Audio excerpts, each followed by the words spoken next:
कहानी की शुरुआत में बताया जाता है कि एक एस्ट्रॉयड के पृथ्वी से टकराने के 5 साल बाद दुनिया की 75% जनसंख्या खत्म हो गई। एस्ट्रॉयड के टुकड़े अभी भी पर्यावरण में मौजूद थे, हवा दूषित हो गई और बची हुई रेडिएशन अभी तक असर दिखा रही थी। भूकंप और तूफान जैसी चीजें धरती पर आम हो गई। इंसानों के पास बंकर में रहने के अलावा कोई दूसरा रास्ता नहीं था। अब हम जॉन नाम के एक आदमी को देखते हैं जो ग्रीनलैंड के एक बंकर में अपने परिवार के साथ रहता है। वो एक इंजीनियर के तौर पर काम करता है, लेकिन साथ ही एक जासूस भी है, जिसका मतलब है कि उसे एक खास सूट पहनकर कभी कभी बंकर से बाहर जाकर दुनिया के हालात को जांचना पड़ता है। एक दिन उसे जमीन पर एक दरार खुली हुई दिखी और उसे एहसास हुआ कि ये दरारें धीरे धीरे बड़ी होती जा रही हैं। फिर जॉन बीच पर गया और वहाँ उसने कुछ लाइफ बोट्स और एक टूटी हुई शिप को देखा। सबसे पहले उसने हर लाइफ बोट को चेक किया, लेकिन उनमें से किसी में भी उसे कुछ काम का नहीं मिला। तो फिर वो शिप के अंदर घुस गया और वहाँ उसे कुछ काम की चीजें मिल गई,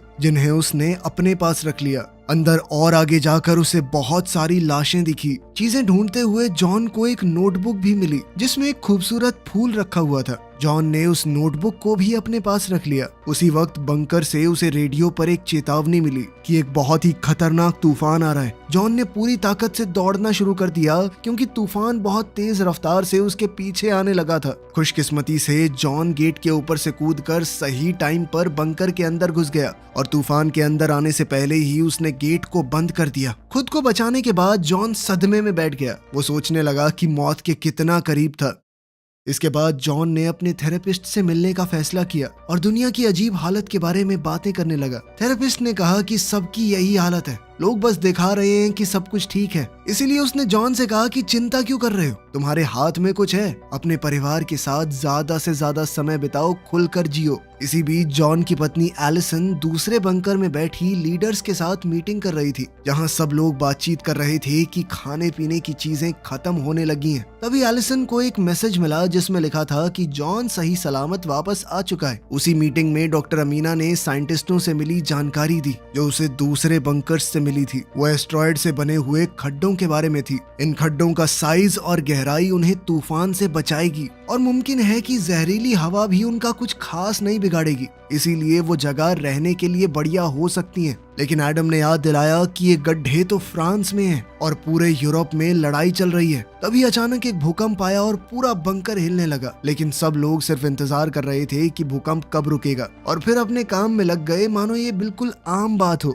मीटिंग में कोई कहने लगा कि ये भूकंप और ज्यादा तेज होने लगे हैं। फिर एलिसन ने सबको याद दिलाया कि बाहर कुछ लोग अभी भी फंसे हुए हैं, हमें उनकी भी मदद करनी होगी। लेकिन एडम कहने लगा कि हमारे पास और लोगों को रखने के लिए चीजें नहीं है और साथ ही वो आएंगे पता नहीं किस तरह की बीमारी ले आए, इसीलिए इस चीज को तो छोड़ देना चाहिए। लेकिन एलिसन कहने लगी कि वोटिंग करके ही पता चलेगा लोग क्या चाहते हैं। हाथ उठे और ज्यादातर लोगों ने एलिसन का साथ दिया। इसीलिए ये तय हुआ कि कल बर्फ पर चलने वाली एक गाड़ी को भेजा जाएगा। बाद में जब जॉन बंकर की पाइप्स को ठीक कर रहा था, तभी एलिसन ने अपने बेटे नेथन को बाहर देखा। इस बात से वो बहुत गुस्सा हुई कि बीमार हो जाओगे, अंदर आओ जल्दी। अंदर अपने कमरे में नेथन टॉर्च का इस्तेमाल करके अपनी बेडशीट में किए गए छेदों से लाइट मार रहा था, जिससे ऊपर की दीवार पर सितारे बन जाते और उसे ऐसा महसूस होता कि वो आसमान को देख रहा है।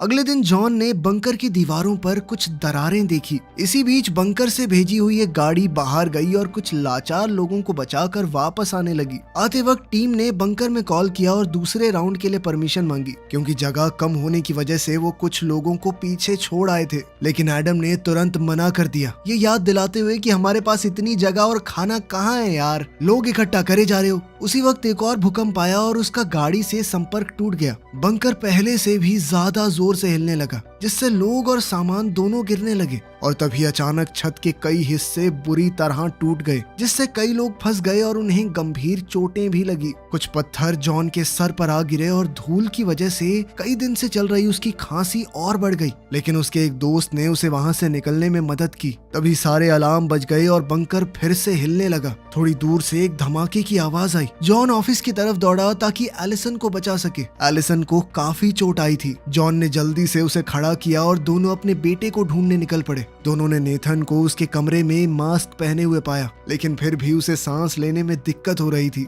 जॉन ने अपने परिवार से कहा कि जितना जल्दी हो सके सामान पैक करो, तब तक मैं और मास्क लेकर आता हूँ ताकि वो ये बंकर छोड़ सकें। सभी लोग घबराहट में इधर उधर भाग रहे थे, लेकिन जॉन फिर भी लॉकर्स तक पहुंचा और मास्क लेकर आया, जिसके बाद नेथन थोड़ा बेहतर महसूस करने लगा और परिवार ने बाहर निकलने के लिए तैयारी कर ली। जब बंकर का हिलना डुलना बंद हुआ, दीवारें भी टूटने लगी। बाहर के रास्ते पर एक परेशान भीड़ जमा हो गई, लेकिन गेट सिर्फ आधा ही खुला था और इस दरवाजे से निकलना मुमकिन नहीं था। इसलिए जॉन अपने परिवार को पीछे वाले रास्ते की तरफ ले गया। बदकिस्मती से पीछे का रास्ता भी टूट गया था। कोई और रास्ता ना होने की वजह से जॉन ने अपने परिवार को रेंगते हुए आगे बढ़ने को कहा। जैसे तैसे वो लोग दरवाजे के पास पहुंचे और जॉन ने दरवाजे का बटन दबाया, लेकिन भारी इंजन की वजह से बंकर और बुरी तरह टूट गया। पर कम से कम वो लोग सही सलामत बाहर पहुंच गए। बाहर भी तगड़ी भगदड़ मची हुई थी। जब जमीन में पानी के धमाके होने लगे तो दोनों ने नेथन को खो दिया और उसे ढूंढने के लिए वापस भागे।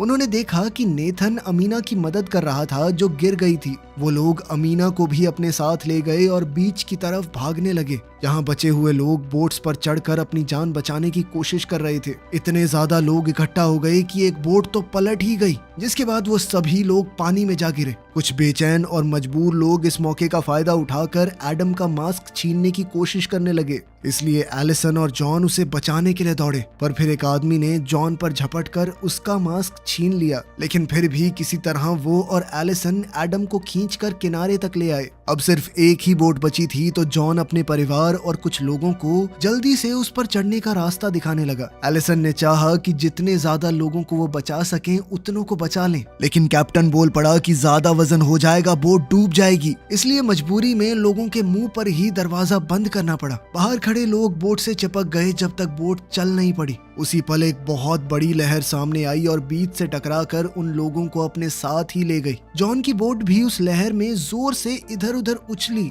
लेकिन कैप्टन ने जैसे तैसे बोट को संभाले रखा और वो लोग सुरक्षित तरीके से आगे बढ़ते रहे। थोड़ी देर बाद जॉन ने एक डिवाइस का इस्तेमाल करके कंफर्म किया कि यहाँ हवा की क्वालिटी सही है, इसीलिए वो अपने मास्क उतार सकते हैं। फिर सारे बैठकर बात करने लगे कि कहाँ जाना चाहिए, और क्योंकि आइसलैंड खत्म हो चुका था इसीलिए उन्होंने तय किया कि उनकी सबसे नजदीकी मंजिल इंग्लैंड है। कुछ घंटे बाद बोट ने काम करना बंद कर दिया, पर फिर जॉन ने इंजन चेक किया और उसे ठीक कर दिया, जिससे वो दोबारा अपना सफर जारी रख सके। जब रात हुई तो नेथन बहुत खुश हुआ क्योंकि आखिरकार उसे तारे दिख ही गए। कुछ दिन बाद बोट फिर से रुक गई क्योंकि उसमें तेल खत्म हो गया था। अब किसी के पास कोई रास्ता नहीं था तो उन्होंने बोट को समुद्र की लहरों के भरोसे छोड़ दिया कि वो उन्हें कहीं तो लेकर जाएंगी। काफी लंबे इंतजार के बाद आखिरकार बोट जमीन तक पहुंच गई। सबने बाहर देखा तो हैरान हो गए जब उन्हें पता चला कि वो लिवरपूल में है। जॉन ने अपने डिवाइस से कंफर्म किया कि हवा यहाँ पर साफ है, पर अब उन्हें जल्द से जल्द रहने के लिए जगह ढूंढनी होगी। लेकिन जब उन्होंने नीचे देखा तो पता चला कि एरिया का एक हिस्सा पानी में डूब चुका है। जॉन ने एक चप्पू लिया और बोट को चलाना शुरू किया जब तक बोट आखिरकार एक सूखी सड़क से टकरा नहीं गई। सभी बोट से उतरे और देखा कि शहर बिल्कुल सूना लग रहा था। उन्हें सड़क पर कुछ लोग दिखे तो वो उनका पीछा करने लगे और एक ऐसी जगह पहुंच गए जहां लोग किसी तरह जिंदा रहने की कोशिश कर रहे थे। जॉन ने देखा कि उनमें से कई लोग बीमार लग रहे हैं, इसीलिए वो ज्यादा दिन तक जिंदा नहीं रह पाएंगे। जॉन के ग्रुप को चीखने की आवाजें सुनाई दी। आवाजों का पीछा करते हुए उन्होंने एक भीड़ को देखा। कई लोग एक बंकर के बाहर हल्ला मचा रहे थे, जबकि कुछ फौजी उस बंकर को गार्ड कर रहे थे। एडम गेट की तरफ दौड़ा और बताने लगा कि हम ग्रीनलैंड स्टेशन के सरकारी अफसर हैं, हमें अंदर जाने दो। इस पर फौजी ने कहा कि अपनी आईडी दिखाओ, लेकिन सिर्फ एलिसन के पास आईडी थी और उसे अपने परिवार को छोड़कर अंदर नहीं जाना था। एडम फौजियों से बहस करने लगा जबकि भीड़ और ज्यादा गुस्से में आ गई। अचानक से एक फौजी ने एडम को गोली मार दी। जब भीड़ में खड़ा एक दूसरा इंसान जबरदस्ती अंदर घुसने की कोशिश करने लगा तो उसे भी गोली मार दी गई। सोल्जर्स ने गेट बंद कर दिया और अलार्म बजना शुरू हो गया। उसी वक्त आसमान में आता हुआ एक तूफान दिखाई दिया और भीड़ घबराकर भागने लगी। अमीना और जॉन के परिवार ने एक वैन को रोका और ड्राइवर से उन्हें लंदन ले जाने को कहा, लेकिन ड्राइवर पेमेंट मांगने लगा, जिसके लिए जॉन ने उसे अपनी घड़ी दे दी। जिसके बाद ड्राइवर मान गया और गाड़ी तेज रफ्तार से शहर से निकल पड़ी। समय रहते वो लोग तूफान से भी बच गए। एलिसन नेथन को गले लगाकर तसल्ली दे रही थी कि सब सही हो जाएगा, जबकि एमिना एडम के लिए बहुत दुखी थी। ड्राइवर ने बताया कि लोग इतने मजबूर हो चुके हैं कि खाने के लिए किसी को भी मार देंगे। कुछ घंटे बाद वैन जंगल के बीच में थोड़ी देर के लिए रुक गई। तब जॉन ने ड्राइवर से पूछा कि तुम्हें फ्रांस की हालत के बारे में कुछ पता है? पर ड्राइवर कहने लगा कि वो इलाका बहुत ज्यादा खतरनाक है और मुझे तो एस्ट्रॉयड के खड्डे वाली वो बात झूठ सी लगती है कि वहाँ पर बहुत बढ़िया जमीन है, पानी है, सब कुछ है। अचानक उन्हें अजीब सी आवाज सुनाई दी तो उन्होंने देखा कि आसमान से अभी भी एस्ट्रॉयड के कई टुकड़े गिर रहे हैं। सभी लोगों ने तुरंत जल्दी से पेड़ों को पकड़ लिया ताकि वो हवा के साथ उड़ ना जाएं। लेकिन तभी वो ड्राइवर कहने लगा कि वो वैन ही मेरा सब कुछ है। वो अपनी वैन को बचाने के लिए दौड़ पड़ा, लेकिन इसी दौरान टुकड़े जमीन पर गिरने लगे और उनमें से एक ने ड्राइवर के साथ साथ वैन को भी तबाह कर दिया। जब ये टुकड़ों की बारिश खत्म हुई तो हमारे 4 बचे लोगों ने वैन से अपने बैग और काम की जो भी चीज मिल सकी निकाल ली और अब पैदल ही आगे का सफर जारी रखा। आखिरकार वो लंदन पहुंच गए और एक बहुत बड़ी बिल्डिंग का दरवाजा खटखटाने लगे। दरवाजा खुला पर अचानक से मैकेंजी नाम की औरत ने उन पर बंदूक तान दी,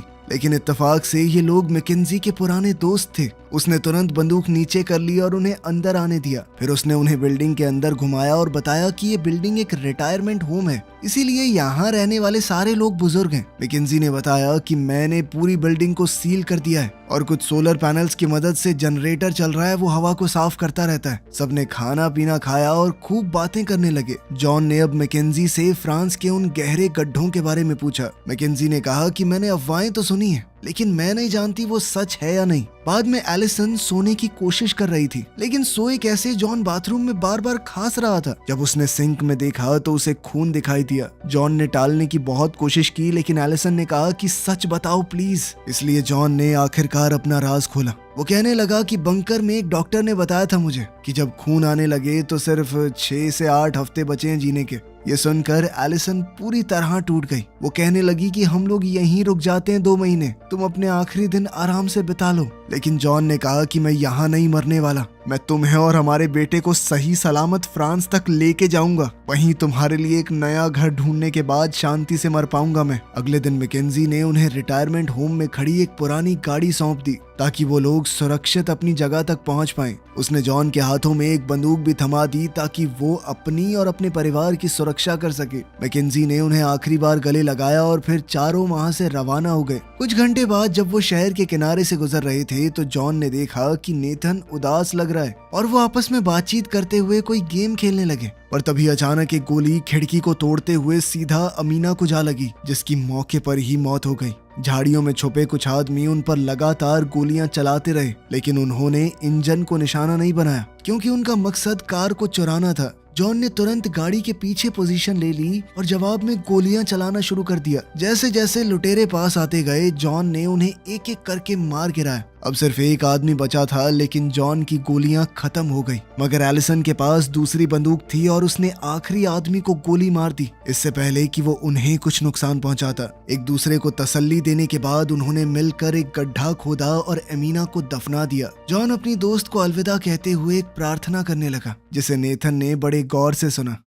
कुछ घंटे बाद परिवार एक बड़े से रेगिस्तानी इलाके में पहुंच गया। वो समझ गए कि ये जगह इंग्लैंड और फ्रांस के बीच में जो समुद्र हुआ करता था वो है। यहाँ से पानी हट चुका था तो कम से कम उन्हें बोट की जरूरत तो नहीं पड़ेगी। रास्ते में उन्हें कई सारे समुद्री जहाज पड़े हुए मिले। थोड़ा आगे जाकर उन्हें कुछ लोग दिखाई दिए। थोड़ा देखने पर उन्हें पता चला कि जमीन के बीच में एक बहुत बड़ी दरार है और उन्हें इस दरार के उस तरफ ही जाना है। यहाँ पहुंचना होगा रस्सियों से बने हुए खतरनाक पुल से। ये देखकर नेथन बहुत ज्यादा डर गया और कहने लगा कि मैं नहीं जा रहा उधर। तब जॉन उसे हिम्मत देते हुए सबसे पहले गया। पूरे परिवार ने धीरे धीरे बहुत संभल कर रस्सी पार करना शुरू किया। जब जॉन को अचानक से खांसी आई तो वो लगभग फिसल ही गया था, लेकिन उसने तुरंत खुद को संभाला। तभी अचानक बहुत तेज हवाएं चलने लगी और हवा ने पुल को जोर जोर से हिलाया, लेकिन अभी भी सबने खुद को किसी तरह बचाए रखा। किस्मत से हवा जल्दी ही रुक गई और परिवार आगे बढ़ता रहा और बीच में एक चट्टान तक पहुंच गया। वहां से 2 सीढ़ियां दूसरी तरफ जा रही थी। वो लोग सीढ़ियों के बीच में ही पहुंचे थे। अचानक से जोरदार भूकंप आ गया।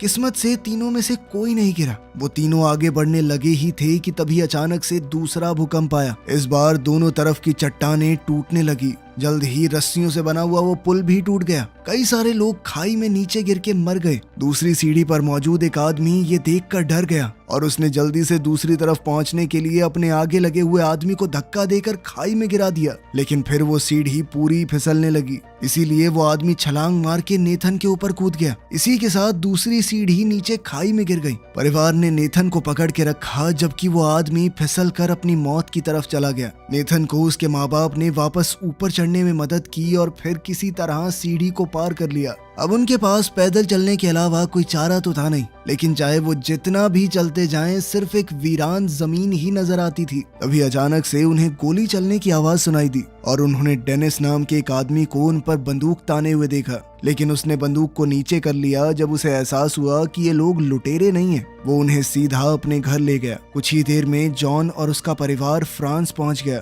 डेनिस फिलहाल एक पुरानी फैक्ट्री में रह रहा था जिसे वो एक गाड़ी के इंजन से पावर देता। डेनिस ने उन्हें अपनी बेटी कमील और पत्नी से मिलवाया। उसकी पत्नी पर रेडिएशन का बुरा असर हुआ था। वो व्हील चेयर पर थी और कुछ बोल भी नहीं पाती थी। डिनर के दौरान डेनिस को पता चला कि जॉन का परिवार एस्ट्रॉयड से बने हुए खड्डों तक पहुंचना चाहता है। उसने उन्हें चेतावनी दी कि वो इलाका बहुत ज्यादा खतरनाक होगा। हर तरफ से लोग खड्डे पर कब्जा करने के लिए एक दूसरे को मार रहे होंगे। वहीं कमील नेथन को अपने कमरे में ले गई और उसे अपनी सारी कूल चीजें दिखाने लगी। बदले में नेथन ने भी उसे अपनी छेद की हुई वो चादर दिखाई जिसके नीचे टॉर्च मार के आसमान में तारे दिखते हैं। अगली सुबह डेनिस ने जॉन को एक मैप दिया और उस पर सबसे कम खतरनाक रास्ते को दिखाने लगा। उसने आर्मी में अपने एक पुराने दोस्त का नाम भी बताया जो अब एक बड़ी पोस्ट पे है। साथ ही उसने जॉन को अपनी एक पुरानी फोटो भी दी अपने दोस्त के साथ, ताकि वो ये साबित कर सकें कि वो डेनिस को जानते हैं। हो सकता है उन्हें मदद मिल जाए। अचानक डेनिस ने रोते हुए जॉन से एक गुजारिश की,